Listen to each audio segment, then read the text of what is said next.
What's up, YouTube? So today we're going to take a look at an RDA. This RDA has a pretty unique style clamping system. Instead of using post screws, it uses springs. So the RDA we're going to be taking a look at, the Springer RDA by TigerTek. 24mm RDA, stands 38mm tall. It's available in 4 colors. You got the gold, you got stainless steel, black, or heat treated. Right now my vapor store has it in stock for $28.99. So let's make this introduction short and sweet. I'm going to have a vape and I'll see you at the table.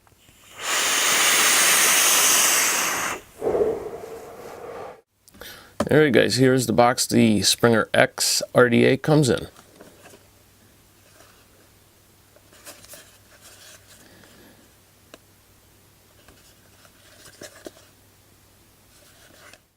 Inside the box you will get the Springer X RDA. You will get a 17mm 8.5mm bore, black Delrin drip tip. You will get a baggie with some extra clamp springs, some O-rings, a couple screws, and an Allen wrench. And you will get another baggie with some cotton and 2 fused Clapton coils. Alright, and here is the star of the show, the Springer X RDA by TigerTek. So it is a 24mm RDA, stands 37.8mm tall from the base to the top of the pre-installed chuff cap. It does come pre-installed with this Ultim style widebore chuff cap. The chuff cap has an inner diameter of 11mm and it stands 9mm off of the RDA. It kind of has that Sherman style taper look to it. So it's not a bad looking chuff cap. Alright, anyways, taking a look at the barrel, you will see Springer X laser engraved in it. You have your 2 airflow holes. And then here is your base. So you'll see the words Springer X RDA, TigerTek, and their website laser engraved at the bottom. You have a flathead screw that holds in your negative post, and your positive post is held in place by your 510 pin. The 510 pin is gold plated.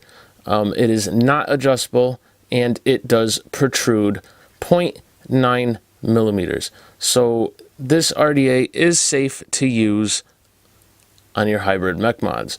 The overall 510 length from the base to the top of the pin is 4.97mm. Now back up top, you will see the top cap, or your AFC. It does have some knurling, some very light knurling on the outside of the ring here. It doesn't really amount to much because it's just very, very light. So in my opinion, it doesn't even really need to be there because it doesn't really help with anything. Alright, so you have an 810 compatible drip tip opening on your top cap, and it does have an internal O-ring. So all of your Kennedy or Goon style drip tips should fit in here without any issues. Let's pop this top cap out. And if you look, it does have a nice conical shape on the inside to help improve with flavor. So you will see 3 airflow holes on your AFC ring. So you can run dual coil or single coil mode on this RDA. Alright, so the measurement on these airflow holes is the larger side is 5.5mm by 3mm, and the smaller side is 6.5mm by 2mm. I don't really know why they do this kind of step down or taper down airflow situation here. It doesn't really ever make much sense to me. I guess you can run it wide open with the wider airflow hole or wide open with the narrow one. But I mean, you could just cut it down, but I don't know. That's just me. I just don't really get this. Alright, so here is your barrel, and like I said before, it has the Springer X logo laser engraved onto it. You have 2 airflow holes that measure 6.6mm by 2mm.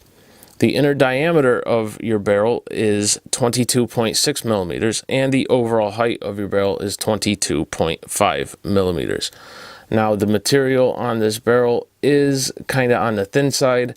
It's not so thin whereas you could, you know, totally squish this and dent it and bend it and whatnot, but it is thin, and I just kind of wanted to point that out.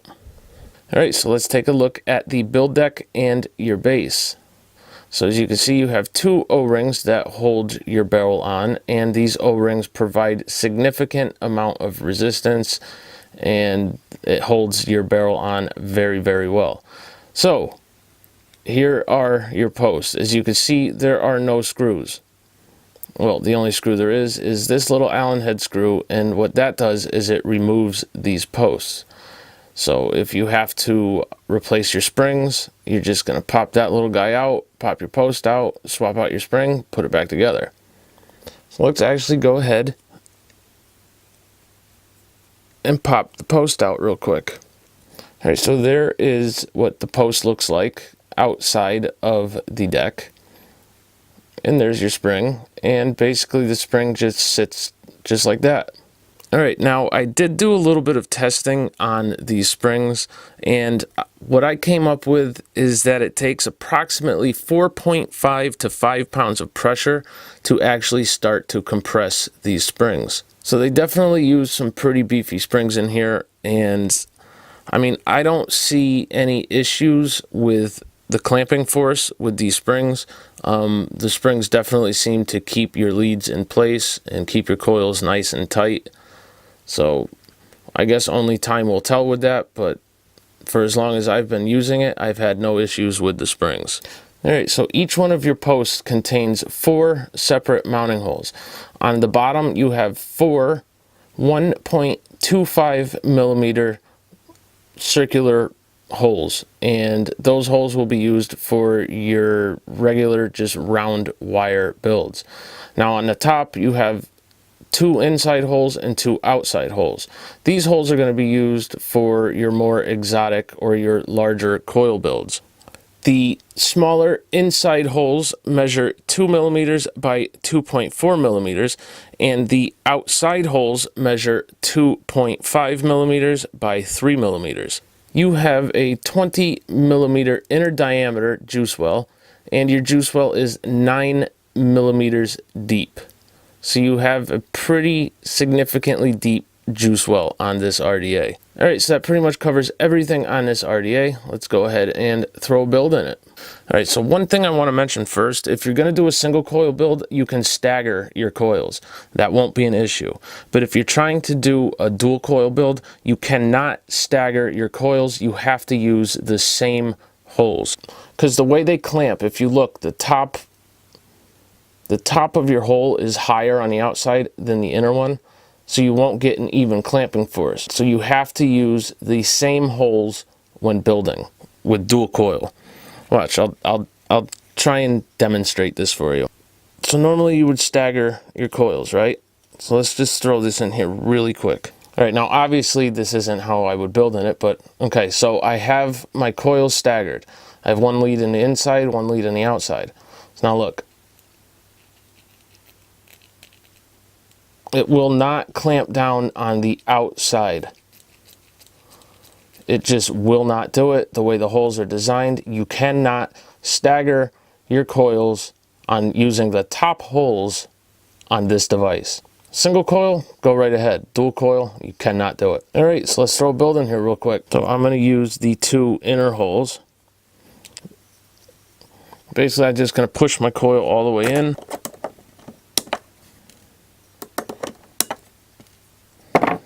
I'm going to pop this one out.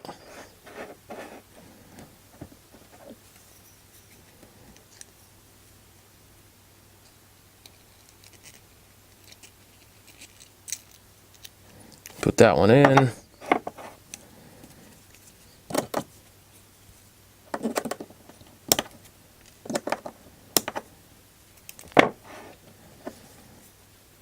Now this is where it gets a little bit on the tricky side. You got to push down on the clamps and hold your coils at the same time. All right, so I got the coils mounted up in there. Let's straighten them out.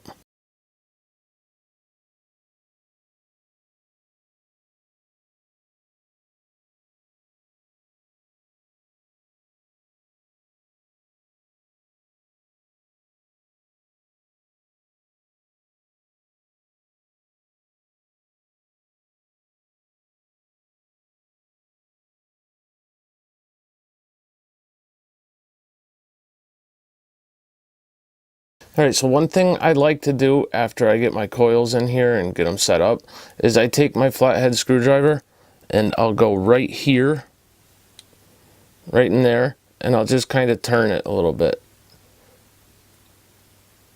Just like that. Just pull up on these clamps just a tad.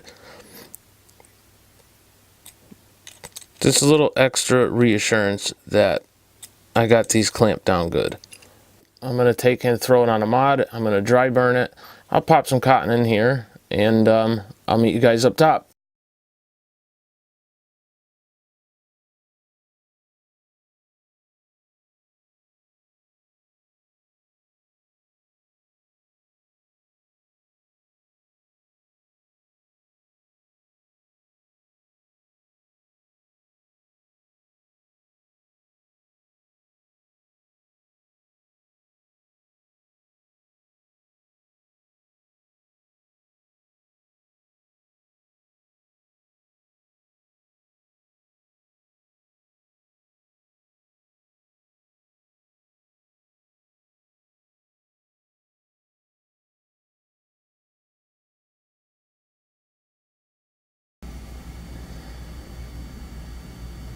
See you back up top.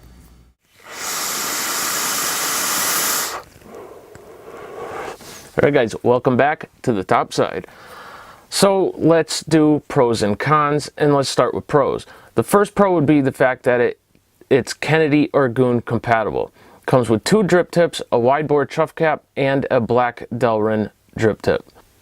Next pro, single coil or dual coil option.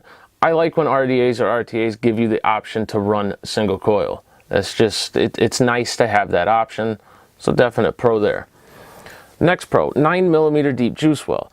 For people like me who always over drip, a deep juice well is definitely a must-have.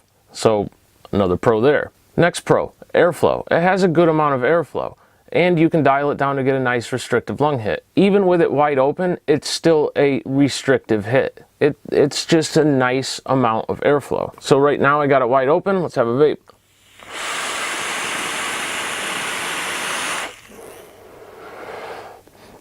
Nice smooth airflow with still a little bit of restriction. So all around it's a pretty nice vape wide open.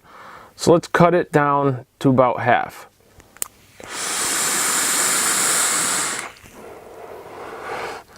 So again, good vapor production. It becomes a little bit noisier when you cut it down to half, but it's a very nice restrictive hit. I don't think I would go any tighter than that. It's a nice vape. I think I'll leave it at that. Alright, so the next pro would be the build deck. It's very easy to build on, especially if you're doing single coil builds or round wire builds. But there is a con to this build deck, and that brings us into the cons. So the first con would be there's no 510 drip tip option. Most of the time when you have a single coil device, you have a 510 drip tip option because it just helps you to cut down the airflow even more. Alright, the next con would be the posts. The posts are very large. They take up a lot of room in the RDA, so therefore you have to use smaller diameter coils than you might want to. So for me, that's definitely a con. I don't know how they can make the posts any smaller with the springs they use, but it's definitely a con in my opinion. Next con and final con, and definitely the biggest con, it's the build deck. Although the build deck is very nice for your single coil, your round wire, it's a neat build deck, it's fun to play around with, it's also a huge pain in the ass. You can't stagger your coils like you normally would.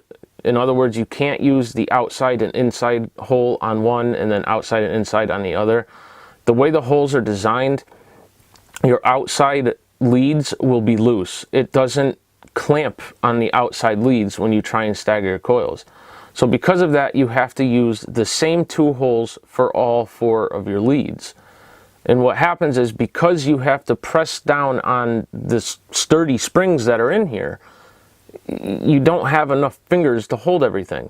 So you're pressing down on the clamps, you put 1 coil in, you got to somehow try and hold that coil while you flip it around and stick your other coil in. Well, half the time you put 1 coil in, you push your last coil in, and it knocks the first coil out. So it's just a pain in the ass to build on if you're doing dual coil builds. Like I said, it's a neat idea, but the practicality of it, it's just not there. All right, so overall, the Springer X is an interesting RDA. It's a very neat deck design. I like the thought behind it. It's interesting, it's quick, it's easy when you're doing single coil or round wire builds. Anything other than that, and it becomes a pain in the ass. So the flavor on this RDA, in my opinion, no matter where I put my coils, no matter what airflow I use or what type of coil I use, the flavor is lacking. I have so many other RDAs that the flavor is just so much better on. I don't see myself using this that much. So if I lost this, broke it, or it was stolen, I don't really think it would bother me too much. I don't see myself putting this in my everyday rotation, so therefore I can't really give it that great of a rating. It's just nothing to write home about, in my opinion. So that pretty much wraps it up for this review on the Springer X by TigerTek. I appreciate you guys watching, and if you feel like it, drop a comment, like the video, and subscribe for more. And as always, vape on.